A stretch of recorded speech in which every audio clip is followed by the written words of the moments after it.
6 வருஷத்துக்கு முன்னாடி ஒரு முகமுடி போட்ட ஆள் அவனை தூக்கிட்டு போயிட்டான். கௌதம் கிட்ட டைவர்ஸ் வாங்கிட்ட. அந்த ஃபேக்டரி மேல எனக்கு எந்த ஆசையும் இல்ல. எனக்கு இப்ப என் பையன் மட்டும் போதும். 6 வருஷம் கழிச்சு வந்திருக்க கல்கி. ஐ மீன், அதுவும் இங்க சென்னையில எங்கன போய் தேடுவ? பெங்களூர் ஹாஸ்பிட்டல்ல காணாம போன உன் பையனை இங்க சென்னையில எப்படி தேடுவ? 2 நாளைக்கு முன்னாடி எனக்கு பெங்களூர்ல இருந்து ஒரு கால் வந்தது. அவருக்கு என் பையனை பத்தி தெரியும்னு சொன்னாரு. முதல்ல நான் இது ஏதோ ஒரு மோசமான விளையாட்டுன்னு நினைச்சேன். ஆனா அவர் பேசினது கேட்டதுக்கு அப்புறம் அவர் உண்மையதான் சொல்றாருன்னு எனக்கு தோணுது. ஈவினிங் ஹோட்டல் லாபில என்ன வந்து பாரு. உன்னோட எல்லா கேள்விகளுக்கும் இன்னைக்கு பதில் கிடைக்கும். ஆனா இந்த உண்மையை தெரிஞ்சுக்க வேண்டிய வேலை உனக்கு தெரியும்ல. கல்கி, கல்கி, ஆர் யூ ஆல் ரைட்?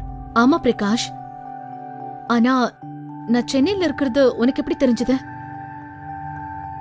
ஆக்சுவலா 2 நாளைக்கு முன்னாடி நீ யாரோட உயிரை காப்பாத்தினியோ அந்த விஜய் ஈஸ்வரன் எனக்கு ரொம்ப வேண்டியவர்.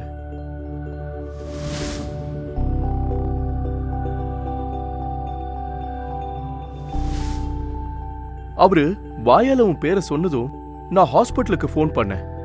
நீ சென்னைக்கு கிளம்பிட்டதா சொன்னாங்க. அதான் உன்னை பார்க்க வந்தேன். முழு வீடியோவை பாக்கெட் FM தமிழ் யூடியூப் சேனலில் கண்டு மகிழுங்கள்.